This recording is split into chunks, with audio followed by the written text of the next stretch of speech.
Rahul phone call में बोल रहा था, फैक्ट्री, भूत, आत्मा। उसके बाद एक दर्द भरी चीख के साथ कॉल कट गया।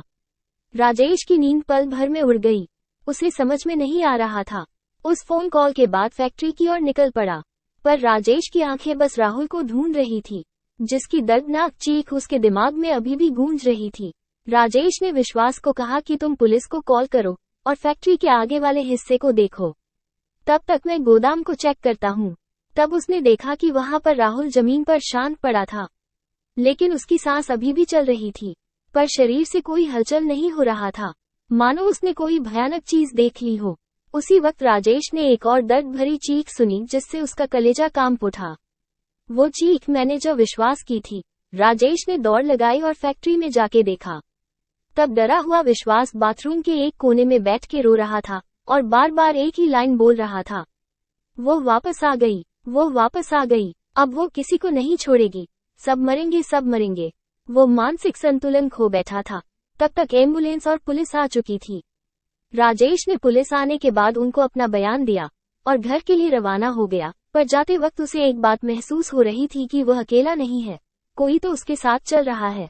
वो जब कार के पास पहुंचा, तब कार का एक दरवाजा खुला था। उसे अच्छी तरह से याद था कि उसने कार के सभी दरवाजे लॉक किए थे। राजेश को कार चलाते वक्त कार की पिछली सीट पर किसी के होने का एहसास होने लगा।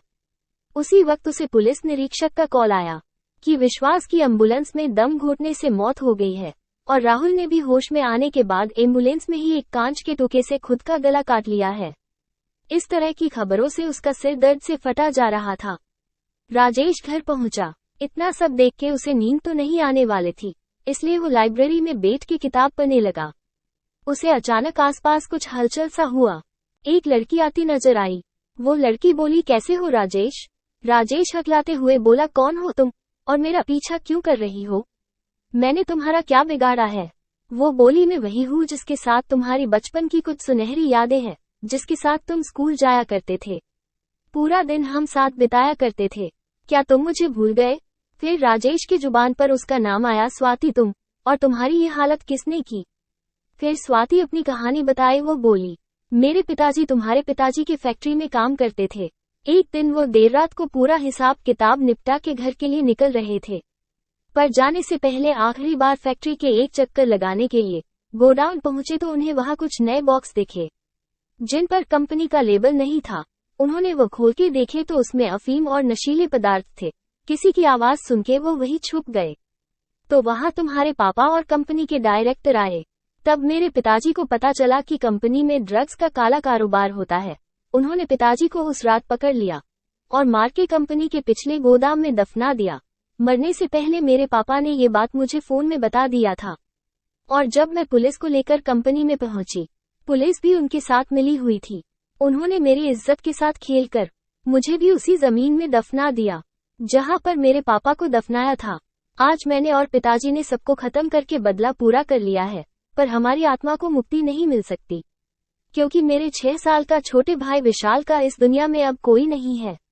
वो अनाथालय में दिन काट रहा है। इसलिए मैं मदद के लिए तुम्हारे पास आई हूँ, क्योंकि मैं जानती हूँ तुम एक अच्छे इंसान हो। राजेश ने कहा कि मैं मेरे पिताजी की गलती कभी सुधार नहीं सकता, पर हमारी बचपन की दोस्ती के खातिर मैं तुम्हारे छोटे भाई की जिम्मेदारी स्वीकारता हूँ, और तुम्हें वादा करता हूँ मैं तुम्हारे भाई का ख्याल रखूंगा। उसके बाद स्वाति और उसके पिताजी की आत्मा को मुक्ति मिल गई।